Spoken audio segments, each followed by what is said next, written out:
And good morning. Welcome to the DAC Monthly Webcast. I'm Jennifer Stafford, the Director in the Division of Assessment and Accountability Support, and we welcome you to the first monthly DAC Webcast of 2023. We're very excited to begin the new year. There are lots of exciting work going on across the Kentucky Department of Education and all the innovative things that are happening in our Kentucky schools. First, we want to welcome you to the new year, but we also want to send our thoughts to each of you. We are currently in our state experiencing some severe weather, and many of our counties are under tornado warnings and watches. And so just wanting to make sure that you're safe and know that our thoughts are with you, the districts, the schools, and our students and families across Kentucky. So please stay safe. And if you're watching this recorded session, we hope that everything is well with you and your communities. Let's start out by looking at the agenda today. We've got some really good updates for you. We're going to welcome Scott Uselis from the Office of Career and Technical Education. He's going to bring us some updates on a regulation that is going to align with state statute. I'm going to follow up with that to discuss how that same regulation impacted the academic piece of the state accountability system. I'll turn it over to Chris Williams, who will then bring us updates and reminders about access testing. And also, thank you for jumping on access testing so quickly. We've had a lot of good movement on that and a lot accomplished in this short time frame of 2023. Cheryl will then bring to us reminders about the Junior State Administration for the ACT, and then we will also have registrations for our February DAC trainings. We're looking forward to seeing each of you during the month of February for our hybrid Q&A session. So at this time, I'll turn it over to Scott. And Scott, if you want me to run the presentation for you, or you can take control of it yourself. Yeah, I can do it. I can do it. Thank you. All right. Well, yeah. Thank you, Jennifer. Appreciate the introduction. Yeah, as she mentioned, my name is Scott Uselis. I'm the data manager in the Office of Career and Technical Education.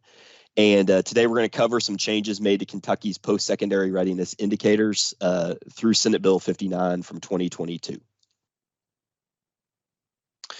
So Senate Bill 59 from last year for assessment and accountability, it amends KRS 158.6453 to delete the 10th grade college admissions examination, and amends KRS 158.6455 to add post-secondary readiness indicators to the statewide accountability system. So as a result of Senate Bill 59, amendments to the post-secondary readiness measures listed in 703 KAR 5270, Kentucky's accountability system, will be needed. Some of these are probably old hat to you guys. Some of these have been around for a while, but some of these have changed. So I did want to go through each of the post-secondary readiness indicators one by one. The one I'm really going to hone in on today is the kind of a new indicator around some work-based learning opportunities for students, specifically co-op and internship, but I will get to that as we go. So post-secondary readiness for each high school student, which shall be included as an academic indicator and shall be measured by one of the following. So meeting or exceeding a college readiness benchmark score on the college admissions examination or a college placement examination approved by the Council on Post-Secondary Education. That has not really changed. You know, that is as it has been. CPE has published a list annually, and they have a list out there right now for the benchmarks that are required to benchmark on those particular examinations. This next one is a change, achieving 3 hours of college credit or post-secondary articulated credit by completing a course approved by the KBE. In the old system, the prior system, that was 6 hours. That has been halved to 3. Achieving a benchmark score on an AP, IB, Cambridge Advanced International, or other nationally recognized exam approved by KBE that generally qualifies the student for 3 or more hours of college credit. That was an indicator previously. I believe that one was halved as well. That used to state 2 of those, and now it is benchmarking on 1. The one I'm really going to concentrate on, and we're going to spend some time on today, is completing a required number of hours or achieving a benchmark within an apprenticeship, cooperative, or internship that is aligned with a credential or associate degree and approved by the Kentucky Board of Education after receiving input from the LSAC. Part of that is new and part of it is not. Apprenticeship has always been part of it's always been a career readiness indicator in prior accountability systems through what's called the Tech Ready Apprentices for Careers in Kentucky, or TRAC certificate. Students that earn the TRAC certificate are deemed career ready through apprenticeship. But the new part here is, of course, the cooperative and internship. So we're really going to dive into that today and show you some ways potentially that kids will be able to benchmark on those work-based learning opportunities. And then the final bullet, achieving any industry recognized certifications, licensures, or credentials with more weight and accountability for industry, for industry recognized certifications, licensures, or credentials identified as high demand. I'll go through this, but again, this is the only place in the post-secondary readiness system that a bonus can be accrued on behalf of a student. If a student passes a high demand industry certification or a stack of high demand industry certifications, as published on our list, they would get 1.25 points on behalf of the school, as opposed to 1 for all other indicators for academic or career readiness. I did want to call attention to this. The Department of Education, Office of Career and Technical Education, my office, and the KDE Office of Assessment and Accountability, OAA, did create a committee to address the work-based learning indicator. So you really wanted to dive into this to figure out, where that benchmark should be. So the members, just to go over some of the membership of that committee, there were a superintendent, principals, work-based learning coordinators, and representatives from both OCTE and OAA. And the goal was to develop a new career readiness indicator that is of equal rigor to other existing career readiness options. This is really important. We want to make sure they're on as level a playing field as possible. So we wanted to develop something that was of equal rigor. Even though it was listed as one bullet point earlier, the way we see this, it's potentially 2 indicators, and I'll kind of explain what I mean by that. So the bill itself references "or" for this indicator. So, and this is taken directly from the bill, a required number of hours or achieving a benchmark. So apprenticeship was already, as I mentioned previously, an existing indicator in former post-secondary readiness systems with an established benchmark, which is, as I mentioned, the TRAC certificate. So the committee proposed that apprenticeship remain its own career readiness indicator with the established benchmark, the TRAC certificate. So nothing with that would change. That's how it was previously. Apprenticeship was, again, already part of the system. But for co-op, internship, and experience-based work, those would become a new career readiness indicator measured by a required number of hours and a minimum letter grade, which we'll go into the recommendations a bit later in this presentation. Excuse me. So here are the proposed career readiness indicators. CTE end of program assessment, which is already part of past post-secondary readiness systems. CTE dual credit, again, was part of the system previously. Industry certification, as I mentioned, was part of the system, and again, is the way that you can accrue a bonus on behalf of a student. Apprenticeship, as measured by the TRAC certificate, and again, the new 5th piece, if you will, is the cooperative internship experience-based work. And I'm going to talk about what's meant by experience-based work momentarily, but that's kind of that would be a new indicator, potentially. Okay, so the qualification, you might be asking, who can qualify for this? So which students are eligible to pursue career readiness via the cooperative internship experience-based work indicator? Really 2 groups of students that encompasses pretty much most students. You have CTE pathway students. So these are kids that are actively taking coursework or have taken coursework in career and technical education pathways. What they would do, schools would use a valid CTE cooperative or internship course code. Basically, every single program area in CTE, whether it be agriculture, business and marketing, family consumer science, information technology, all of those have specific co-op and internship course codes. So that would be the appropriate code to use if you're using it as part of a CTE pathway. But then we also, this is an opportunity for I did want to mention it is for non-CTE students as well. So this is a career readiness indicator that a non-CTE student could potentially earn. Schools and Infinite Campus would use the experience-based work 901005 course code. This is a very important note that is here. I do want to call this out in regard how experience-based work works with KEYS eligibility. So there are Kentucky Educational Excellence Scholarship issues or KEYS issues to consider. Those using this course code must have 4 courses not listed as work experience to be considered eligible for KEYS for that academic year. This course code, experience-based work, can only count for 1 credit toward KEYS eligibility, whereas co-ops above CTE pathway students that are in co-ops can claim multiple credits for a pathway. So if you have a kid in experience-based work, just please, please, please be careful and make sure that you are scheduling them in enough credits to where they're not going to forfeit a year of KEYS eligibility. That wouldn't be good, obviously. So here's kind of the details and where it kind of stands at the moment. So the committee recommends the following: a minimum of 300 work hours to benchmark in cooperative internship or experience-based work. And then here's some of kind of the guardrails built around that. So the hours may only be earned during the standard school year and during the standard school week, Monday through Friday. So the way we're thinking about it, any weekend work would not count toward the 300 hours. It would have to be done during quote unquote a school day. However, is kind of a compromise there. A student may count all hours worked during the standard school week that are connected to the experience, including outside of the school day. So for instance, the example I've given previously, if a kid is leaving on a co-op at 1 p.m.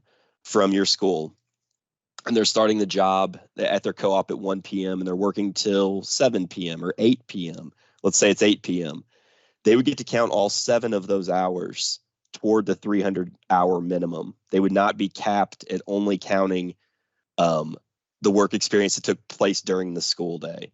So again, kind of looking at the standard school year and the standard school week, but allowing kids to accrue hours on those Monday through Friday days. Part of those hours earned during the standard school week must be reflected in the student's schedule in Infinite Campus using an eligible course code. And this kind of goes back to what I was saying in the last slide. We have to have a way to quantify this. So it has to be connected to a course code in some way, shape, or form, whether that be, again, a co-op or internship if it's a CTE student, or experience-based work, the 901005 course code. Like experience may be combined so long as the experiences are aligned to the same credential or associate degree. So if a kid has 2 separate experiences that both align to roughly the same credential or associate degree, you would be able to stack work hours on top of each other. And again, I don't know how common that would be, but that made sense from the committee's end. And the proposed letter grade, so 300-hour minimum, and the committee recommends a minimum letter grade of C or higher to benchmark in cooperative internship or experience-based work. A student must receive a letter grade of C or higher on the transcript to count the work hours accumulated during that experience. So if a kid, I don't, again, how common it is, but if, they fail the experience and they do not do what they're supposed to do in that co-op internship or experience-based work, you would not be able to count the hours accumulated during that particular experience. If multiple grades are on the transcript for the same course, then only the sections in which the student earned a grade of C or higher would be eligible to accumulate hours toward that 300-hour minimum.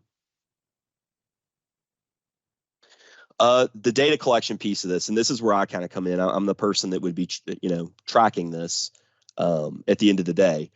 So what we're doing, we're working currently with Infinite Campus to have a data collection mechanism for schools to go in and be able to log this when they do have kids that benchmark, quote unquote, on this.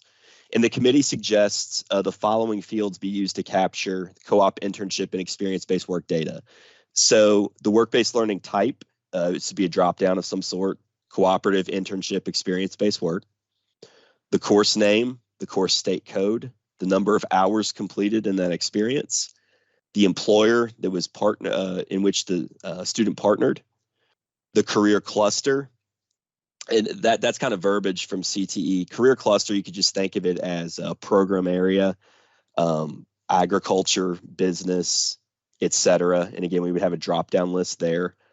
Aligned credential or associate's degree. So regardless of the work experience, it does have to align to some sort of credential or an associate's degree program. And then a grade earned in the related work-based learning experience. So all of those data elements would be captured in Infinite Campus. And again, we're working toward that right now. We're in the midst of working on that so that you'll have a place to, again, log this. Potential documentation. The committee suggests that documentation for cooperative internship experience-based work be kept on file at the school. Some examples of some elements you may want to have on file there. The work agreement between the student, parent, and employer. The employer evaluation of some sort where they're being evaluated at the workplace. And then safety training if applicable. This varies widely around safety training. Not all co-ops internship experience-based work would be considered equal. For instance, if you're working in some way, shape, or form at a construction site or where there's heavy equipment, there's definitely some safety training, obviously, that you'd want to have taking place before you're sticking kids in that particular experience. Documentation will not need to be uploaded to Infinite Campus. You want to take that off your plate. This will be kind of a trust but verify process.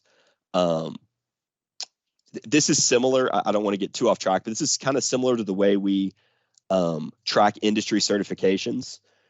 Schools input those industry certifications, and then when we go on monitoring visits and so on, we ask that they have those proof of that the kids did take those industry certifications. This would work in a very similar way. So you're not going to have to necessarily upload the documentation to Infinite Campus, but we do ask that you keep some documentation on file to track that student's performance and so on. And as I said, documentation would need to be readily available for auditing purposes in the future. If my team or someone from KDE were to come in, we would want to see some proof of that kids did, in fact, go on a work-based learning experience. And that's what I have for the time being. I'm going to stay on here. If people have questions, I know that you can type those out or share those. I'd be happy to answer as I can. This is not, I should also mention that this is not final yet. We still have to go to LSAC and we still have to present in front of the Kentucky Board of Education at the February meeting. So I guess we need to be able to track this, but the specifics are not set in stone at this point. So I'll be quiet at this point. Thank you. Thanks, Scott. And I think that I'm going to address in my section, the next session, a little bit about the process. Our district assessment coordinators are quite familiar with the process of regulation changes because we've had so many in the past recent history. So I'm going to go into a little bit about that in the next section. But Helen Jones is monitoring DAC info for us, and we probably have some questions. So Helen, do you have any questions for Scott just yet? We do have one for Scott. This is from Zachary Hibbs. Helen, I'm barely hearing you. Okay, hold on one second. Can you hear me now?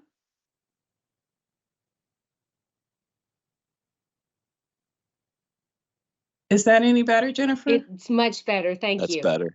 Okay, great. We have one question so far from Zachary Hibbs from Christian County. And he wants to know from you, Scott, can you explain the aligned credential or associate degree? Yes. Basically, it could be, when we say credential, it could be something like, an industry certification that we have that lives in our area, or an associate degree program at a school, in the Commonwealth. So an example I could think of is, if a kid is going on a culinary co-op, for example, you would say that is aligned to a culinary program at a post-secondary institution. It's really up to you to prove that alignment, but it's just and there are all sorts of associate degrees. So for most work experiences, you probably could come up, with an associate's degree that would align to that particular work experience. I hope that makes sense.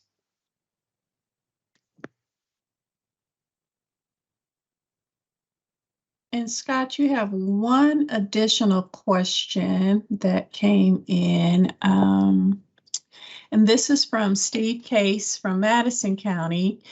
And his question is, would a separate course code would be needed to be used for students that participate in the alternate assessment that might work in work-based learning experiences?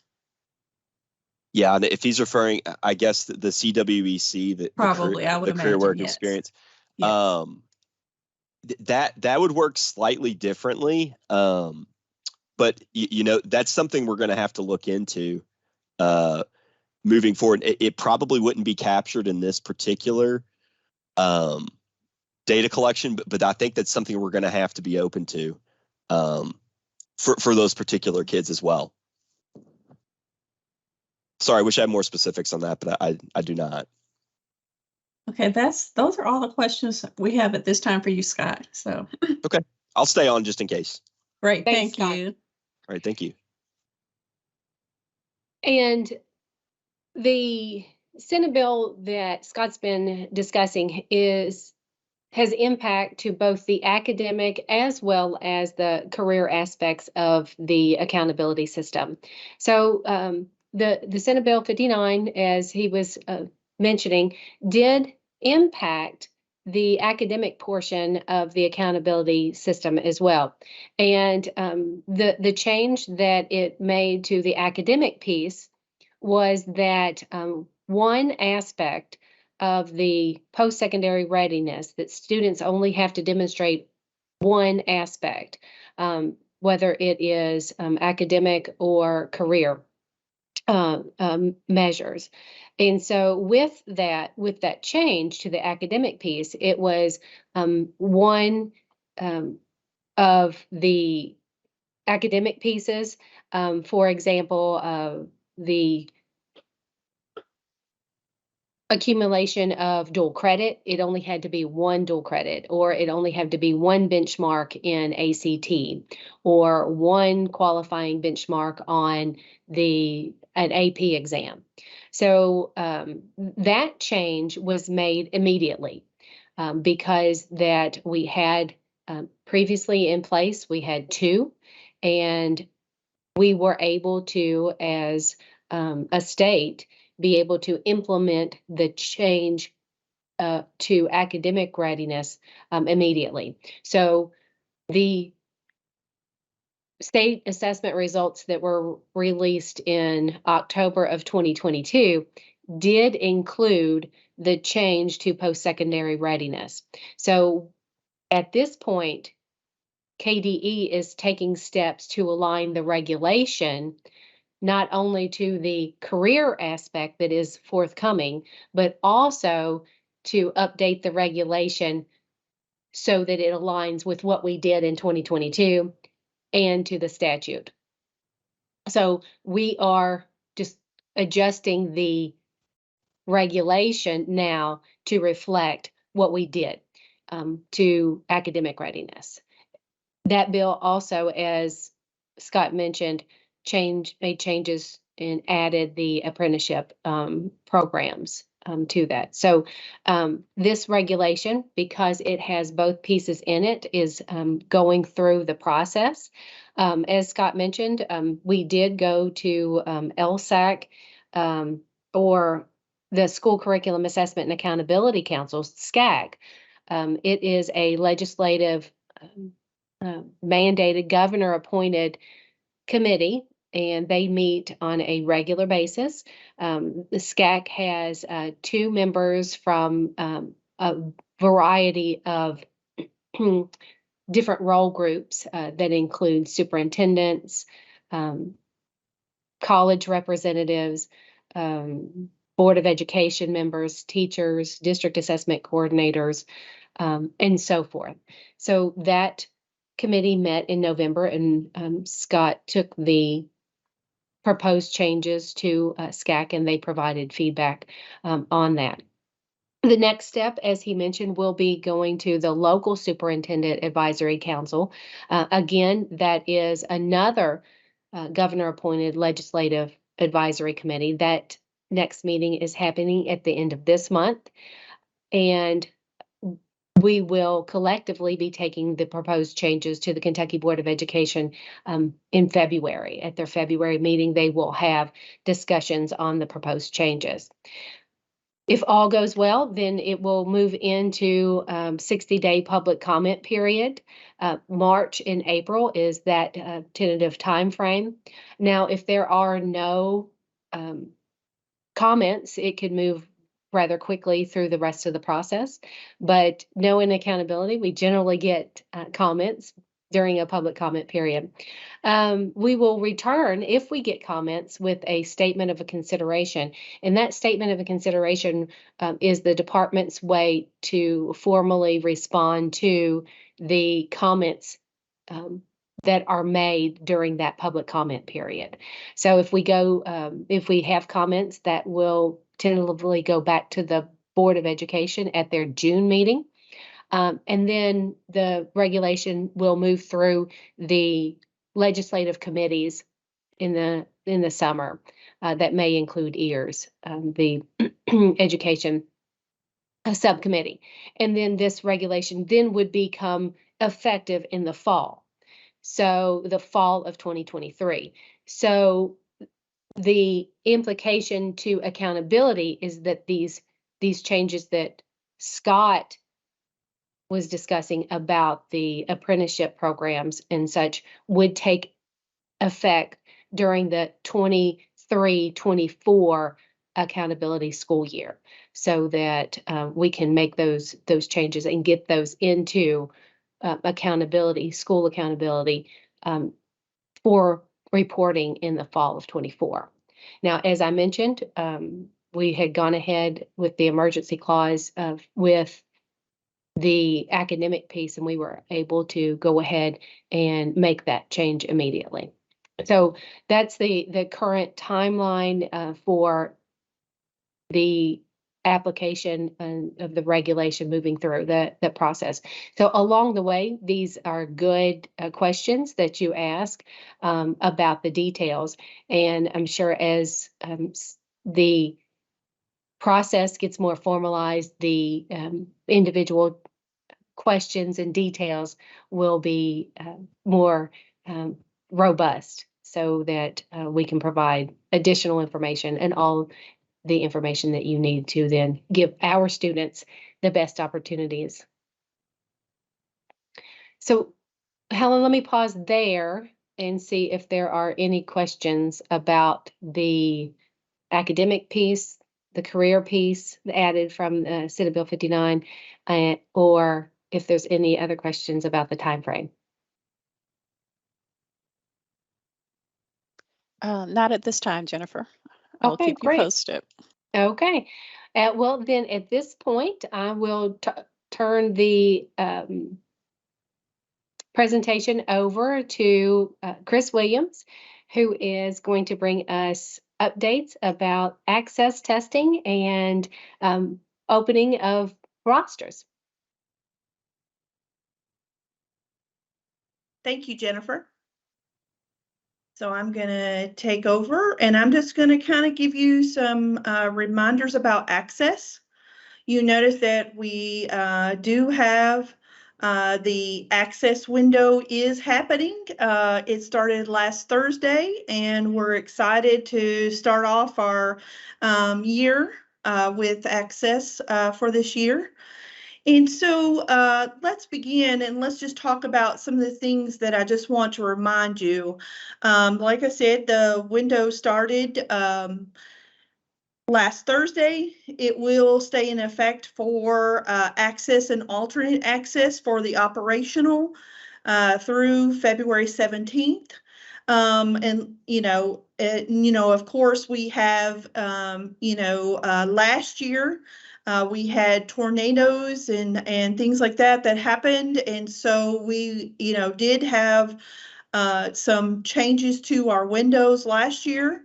And for this year, we always have backup to assist in case, things that happen that Mother Nature throws at us during the window. So just want to let you know that particular piece. And so far, she has been kind to us. And so we will knock on wood and hope that she continues to allow us to have a successful access and alternate access testing window this year.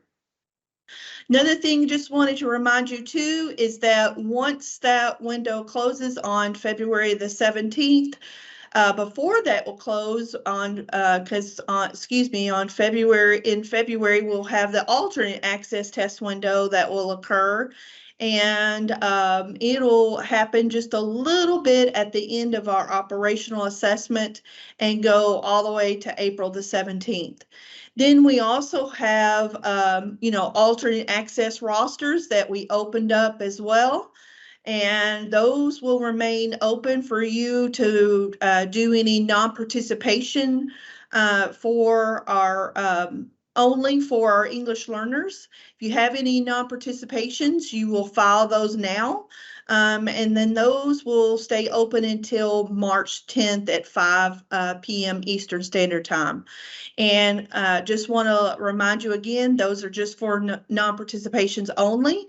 Your rosters will be blank. And once you log in to SDRR, the rosters will be blank. If you need to file a non-participation reason, then you would add the student onto the roster and then file that non-participation only. Otherwise, you will wait till spring if you got to make any demographic changes to your students. Then also we have the WIDA Secure Portal that is still, is open still for trainings, because we do have districts who have not started yet. So if you've got new personnel and they haven't started, that's where they'll go and do their trainings. Make sure that that they have completed the trainings, required trainings on the WIDA Secure Portal. And have taken the necessary quizzes that they're going to administer for this year. Another thing is that if you need to add any new people to your staff to be able to administer access or alternate access, you always want to make sure that you have have gone through the district assessment coordinator. They have a Google form that they will add your information to, and then I will create an account for you for that particular piece. And then once it is created, then you get an email from WeDad Help saying with your username and password, along with instructions of how to log in and get ready to go through the course. And when you complete the course and complete the quizzes, make sure that you have either given an electronic copy or a paper copy of those quizzes to your district assessment coordinator, to also keep on file with your administration code and inclusions of special populations training that you also have to have. Then you also, I want to reiterate accommodations. Accommodations are only for students who have an IEP or a 504.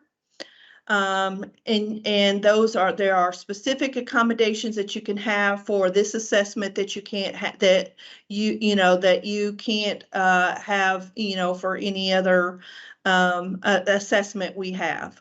And so remember that we are measuring our language and not the content for our English learners for access and alternate access.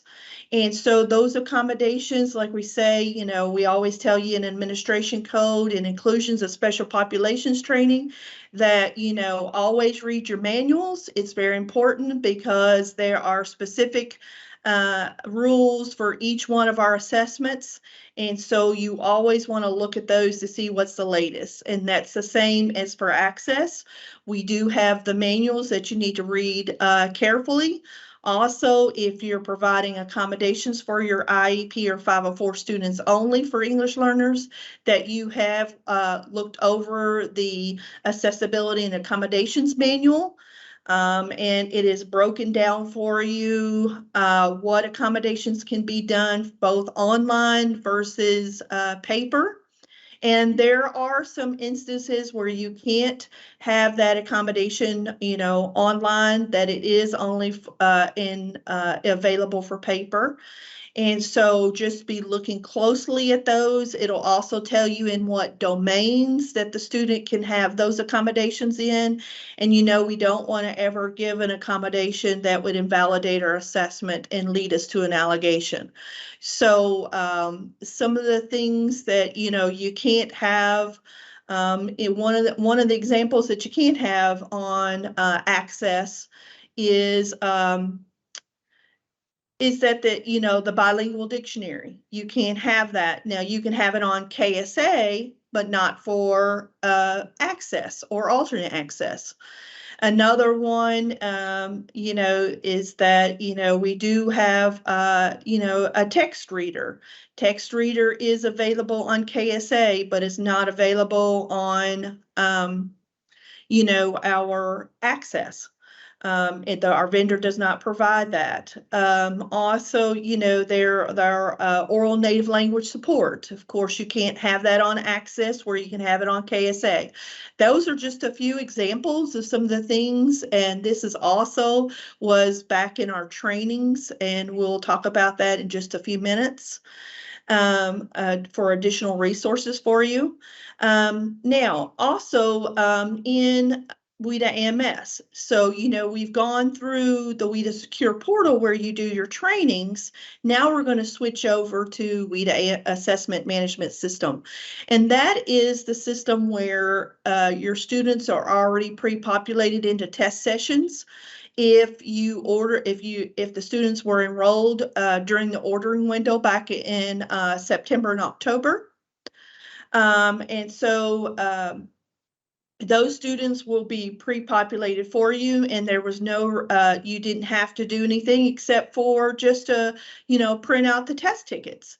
Now, if you've got students who moved in after that particular point, then you're going to have to add those students manually into WIDA AMS, because we do not send DRC another file to pre-populate our students. So you just manually add them into the system underneath student management. And then once you get the student added to access under student management, then you move over to the next tab, which is test management.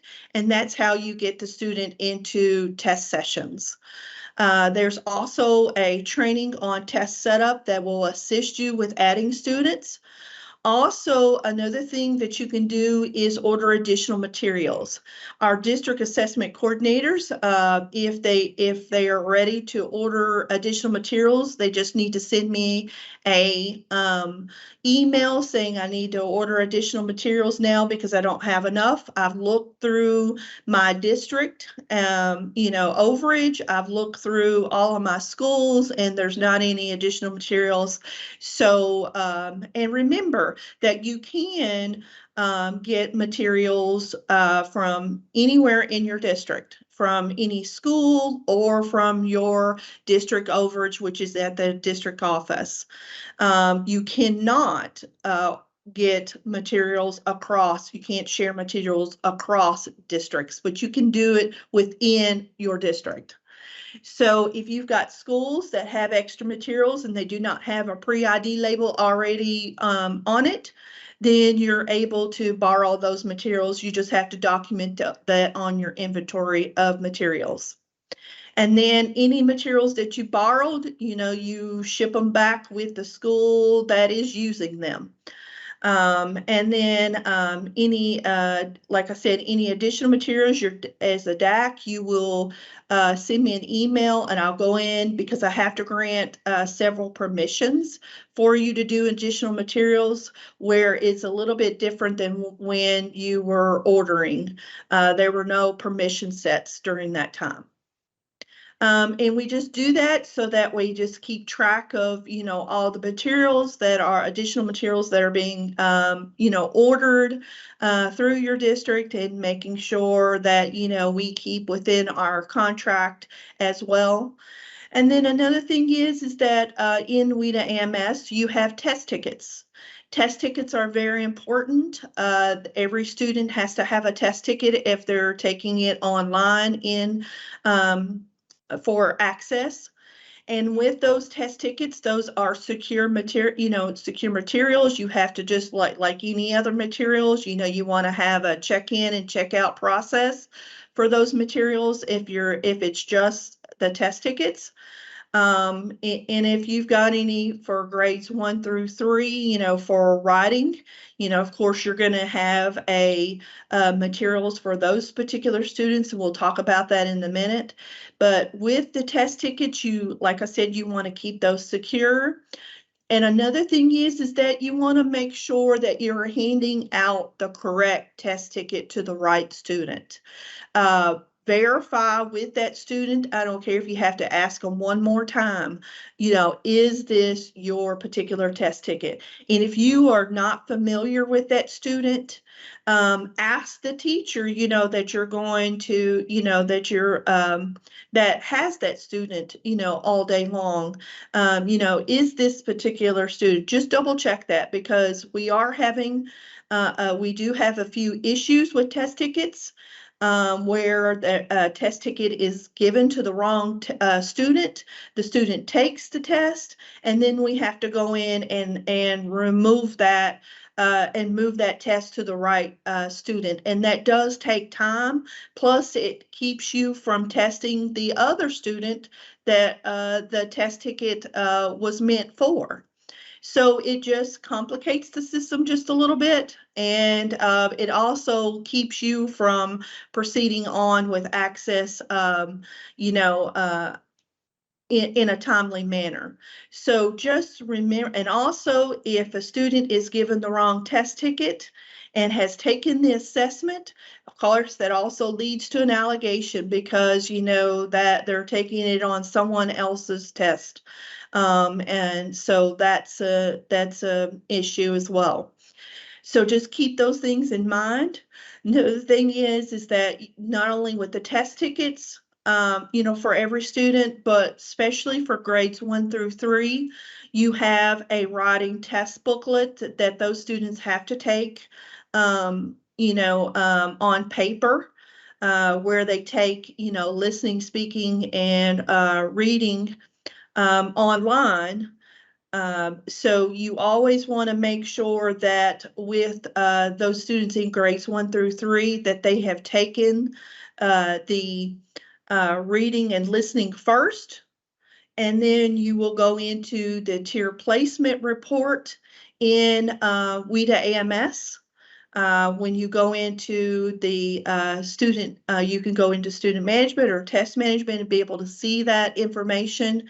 And it'll be an icon that you will see that tier placement. It looks like a paper pencil icon.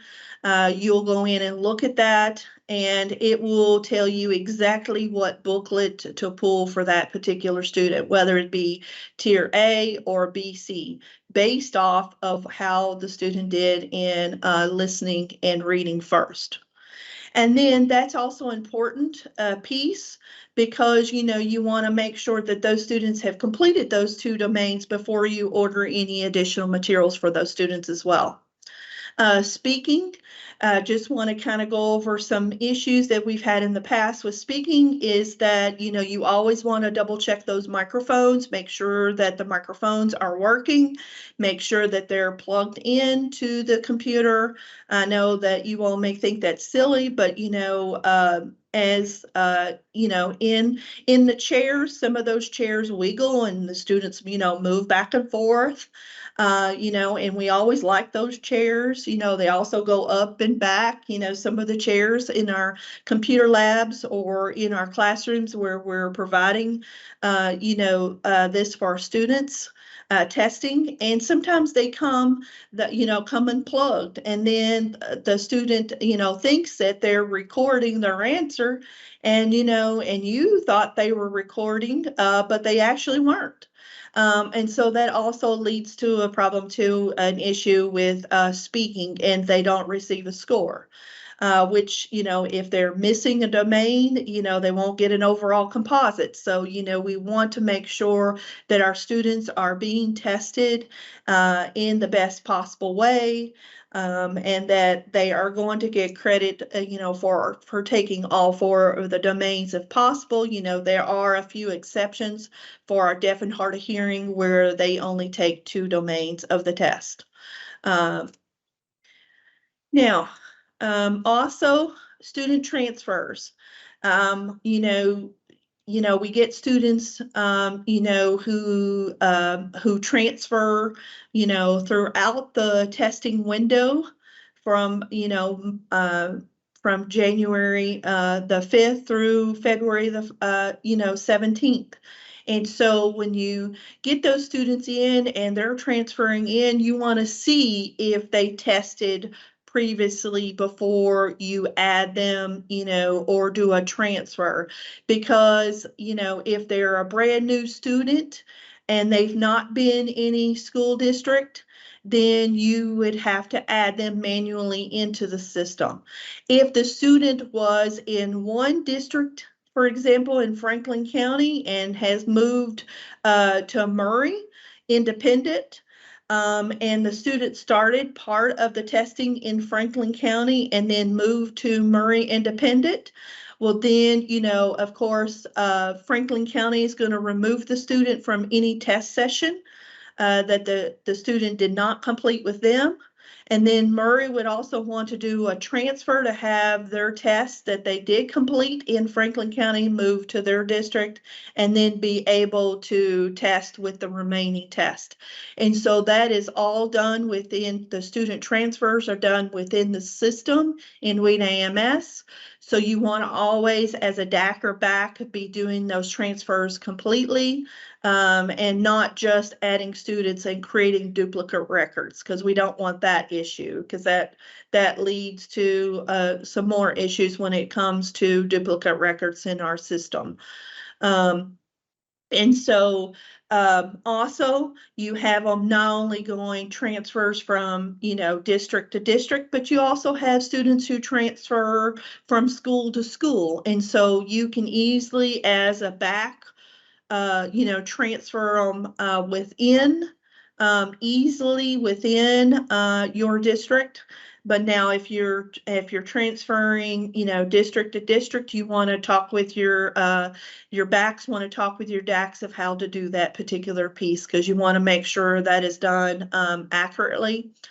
Another thing is that, before any testing, you want to make sure that student has done the practice test, so they know and are familiar with those particular formats of what it's going to be like testing, online.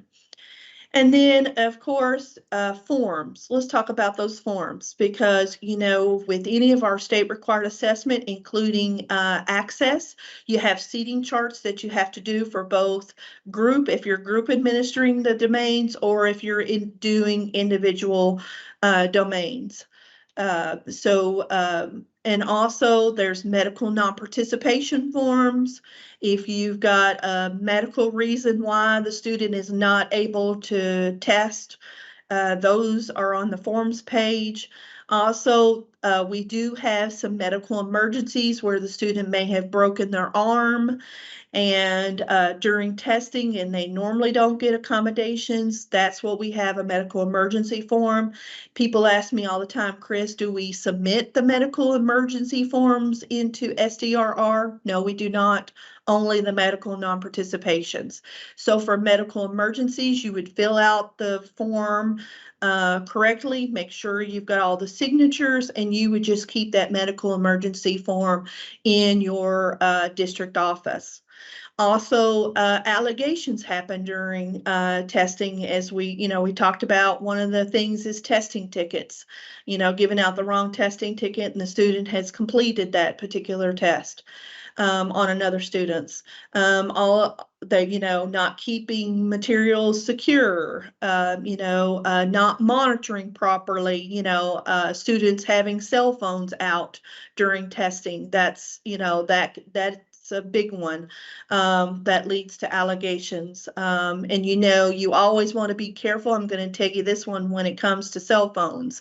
They get very creative with that. You think that they have turned in their cell phone, if you are a district who collects them, at the testing, when they come into the testing room, be very careful and be very monitoring, because some of them they will have two cell phones, and one of them they'll turn into you and you think, oh, I've got that kid's cell phone.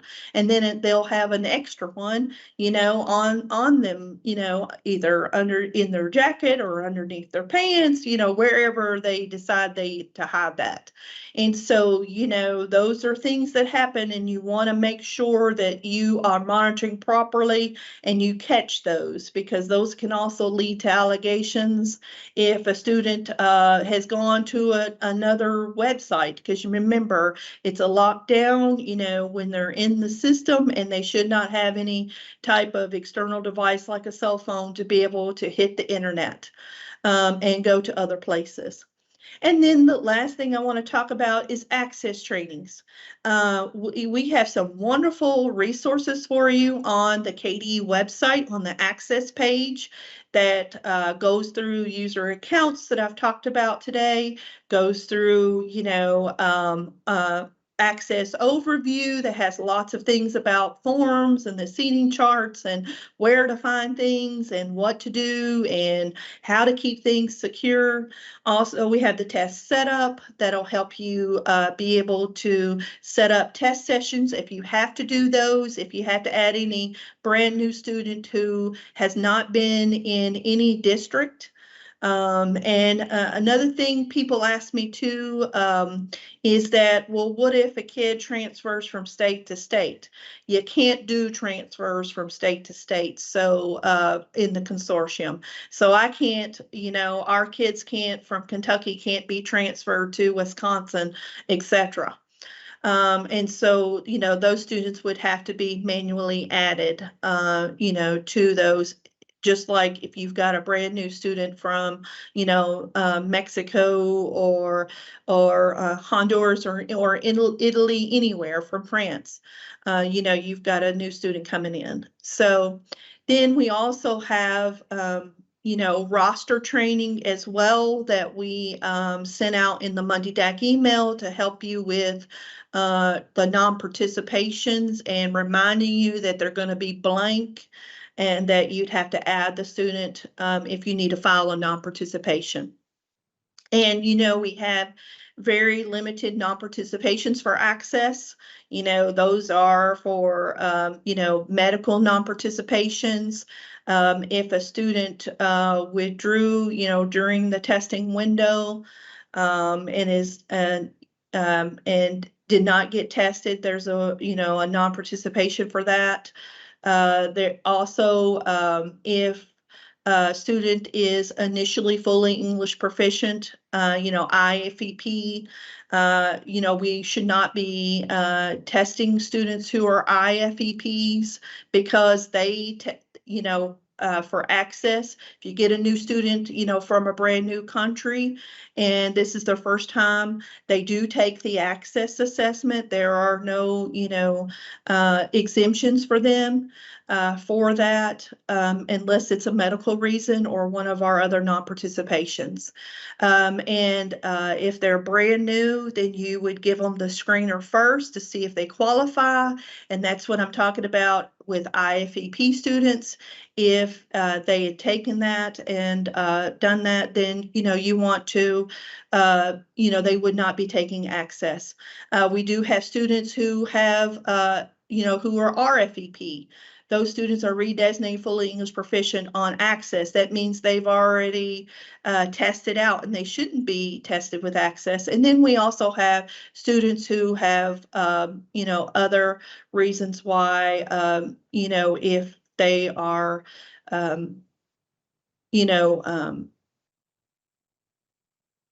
those are some of the examples that we have. And then we also have students who are expelled without services. So I think that completes my particular portion. And so are there any questions that have come in, Helen, for access? No, Chris, but there is a clarifying question for Scott that came in Okay. that I want to cover. Okay. Well, thank you, and I'll turn it over. Okay, thank you. So Scott, are you still with us? I am. Okay, this one came in from Leanne, and this is a clarifying question. She's from Washington Schools. She said she attended a webinar in December regarding the work experience and that you indicated schools would be able to count this year's work experience data this fall. So can you clarify? It was my understanding that it would count this year for this fall's graduates. And if that's not accurate, then that's fine. I just was under the impression that it did start for this particular fall, 23. Okay. And if I'm Scott, incorrect on maybe, that, yeah. And if Jennifer, you would certainly be the authority on that. But that was my understanding. Maybe I misspoke on that. So let me go back and verify, because of I thought that OCTE needed to get processes in place, but if that is incorrect, then we will certainly apply it to the 22-23 school year. Sure, and I apologize if I'm speaking out of turn on that, Jennifer. I just that was my understanding, but yeah, let's get some clarity on that. And okay, thank you. Thanks. Yeah. Mm-hmm. So Leanne, thank you very much for bringing that to our attention. There are no other questions at this time. Okay, well, my name is Shara Savage. I'm Program Consultant in Office Assessment Accountability, and I'm here to bring you some updates for the Junior ACT, the 2023 Junior ACT that's upcoming. So first of all, I want to take a moment and acknowledge that that ACT has had some issues with their TAA system. But at this time, it appears that the system is working as it should. So just to put it in context, last year we had about 9,500 accommodation requests to come in, and at this point, we've only seen about 5,000, a little over 5,000. So I just want to take this time to encourage you to go ahead, and if you've tried and you were unable to get those requests submitted prior to the Christmas break, or perhaps you tried over Christmas break, now's the time to go ahead and get in there and get those accommodation requests submitted. They extend the due date, the deadline for submitting those accommodation request to January the 20th. So I just wanted to remind you of that extension, and to remind you that the importance of getting those requests submitted as soon as possible, so that if ACT does need additional information, that you'll have time to get that work completed. And then let's move into some reminders for you. Right now, the window to verify enrollment is open. So schools and district staff can go ahead and get in there and start that important step. And on the slide, I have placed the link there for you on the ACT hosted website that gives you some supporting resources and some training videos, little tutorials to assist you with that task. The deadline for that is Friday, January the 20th. Another important deadline that is approaching is site readiness. So January the 25th is the deadline for that. And just as a reminder, proctor caching is no longer required or recommended by KDE or Pearson. Now, ACT does still recommend it, but work with your technology staff to consider what is appropriate for your school and or district. And again, that deadline to prepare for your site readiness deadline is January 25th. And then here are some additional important dates that are upcoming. January 30th is a big day that opens the time frame in which you can start creating online test sessions for test window 1. You can also on January 30th start placing your additional orders window. That opens on January 30th, and then on February 6th or 13th, depending on what date you chose, what your school chose to receive your test materials. Materials will start arriving into schools either the week of February 6th or February the 13th. And then I encourage everyone, BACs, DACs, and testing staff, your accommodations personnel, technology staff, to join us. ACT, myself, will be hosting another office hour, and a lot of people come just to hear what other people are asking. So you find a lot of good information just hearing what other people are talking about that's happening in their school as well. So again, that is tomorrow, Friday, January 13th at 10 a.m. To 11 Eastern time. So we begin at 10 Eastern. Okay, so I will stop there and see if we have any questions for ACT related questions.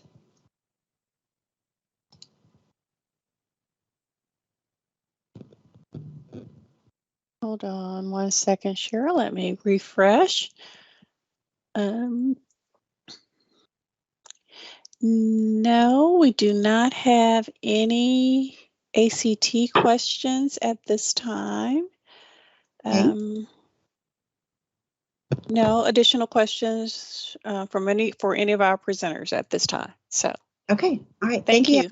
Mm-hmm. Okay, so then we will move on to February DAC Q&A sessions. That is right around the corner. So we're looking forward to seeing everyone in February. So this slide gives you an overview of the highlights that will take place during those Q&A sessions. So registration for in-person will begin at 8:30.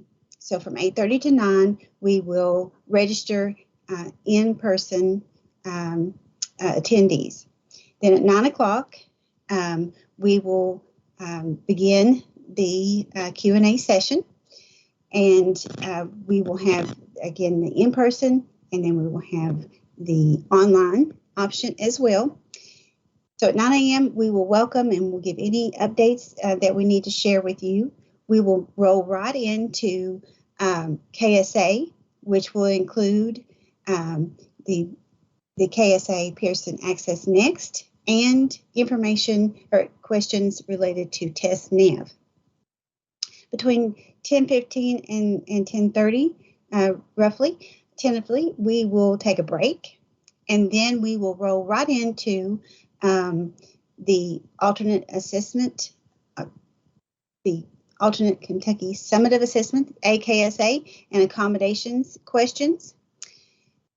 Then we will move right into high school and test security, SDRR, and then at the end of our time together, we will take questions. We'll just open up the floor for any outstanding questions. And now we are tentative to wrap up at noon, but one thing that we have changed a little bit this year to ensure that we're not wasting your time and making the most of your time there, we're just going to roll right one into the other. So we encourage you, if you plan to come in person or join us virtually, that you block off the time from 9 to noon and just plan to be there for the entire Q&A session. Now, so we've talked about the Q&A session. Now, I want to remind you that we will be releasing the trainings prior to the Q&A sessions. We tentatively have that scheduled for release, the trainings, the February DAC training recordings and PowerPoints, to go out on Monday, January the 30th in that Monday DAC email. So look for those trainings to be released tentatively Monday, January the 30th. Now, here is the dates and locations of our Q&A sessions. So on February the 15th, we will be in Frankfort. Now, this location will not have a virtual option. So the link here that you see on your screen, February the 15th, in-person registration, that registration link is for our in-person Q&A session there in Frankfort on February the 15th. Now on February the 21st, we will be in person for that Q&A session at the Kentucky Educational Development Corporation in Ashland, Kentucky. So on this particular date, we will have the in-person. So the first registration link will be for in-person, or the virtual registration link if you would like to join us virtually. Then finally, on February the 23rd, we will be in Western Kentucky Educational Cooperative in Eddyville. And in that particular location, we will also have a virtual option. So again, the first link that you see here on this particular date, the in-person registration link, you'll click on that to register in person.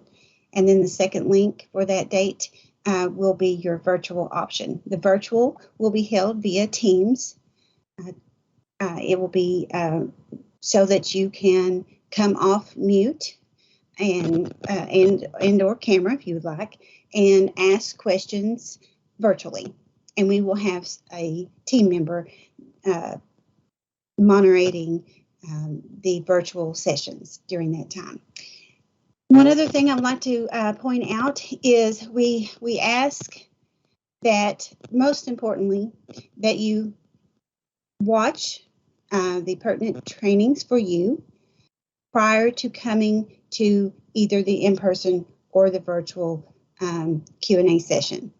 Because we will not be reviewing content, we will just be taking your questions and giving your answers. We will have a team of people. We will have people from Pearson. We'll have people from KDE, all there to assist you in answering any and all questions that you may have for any of the upcoming spring administrations. One other key point about registration, we ask that you only register for one in-person session. That way, because we do, as you see on the slide, we do have capacities at each location. Now, if you want to sign up for 2 virtual meetings, that's fine as well. But if you want to attend in person, please make your choice and sign up just for one location. Okay. And at that point, I will stop and ask Helen if there's any questions related to the February DAC Q&A sessions or ACT.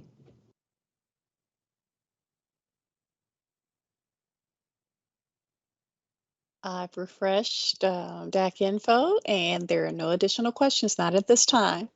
Okay, so we will go out with these links in an upcoming Monday DAC email. So no worries if you didn't catch all that. I'll have all that information in the upcoming Monday DAC email for you as well. So thank you, and Jennifer, I will turn it back over to you. Thank you, Shara, and thanks to Chris for the detailed information on access testing. Before we let you go today, we do have some exciting announcements to make as far as personnel. We have welcomed a new member of our OAA family. We do have a new employee that has started on January 1st. So Kristen Rosenberry comes to us from Garrett County, and I'd like to invite her to introduce herself if she wants to come off camera. And there she is. Kristen, welcome. Thank you. Hello, everyone. My name is Kristen Roseberry, and like Jennifer said, I did come from Garrett County, and I'll be working with you all to provide accommodations for the students throughout the testing tests that are administered. So I'm happy to talk with you all and meet with you all as we go through this. Wonderful. Thank you very much, Kristen. And Kristen is with us as we welcome a new member in 2023. We did say goodbye to Devin Avery, who, to the betterment of the students, she has returned to the classroom. So we're going to miss her, but her students are going to get the benefit of her being with them. So we wish her luck, and we'll miss her, but we're glad for the students where she is in her classroom. And let me pause one more time to ask Helen if there are any final questions.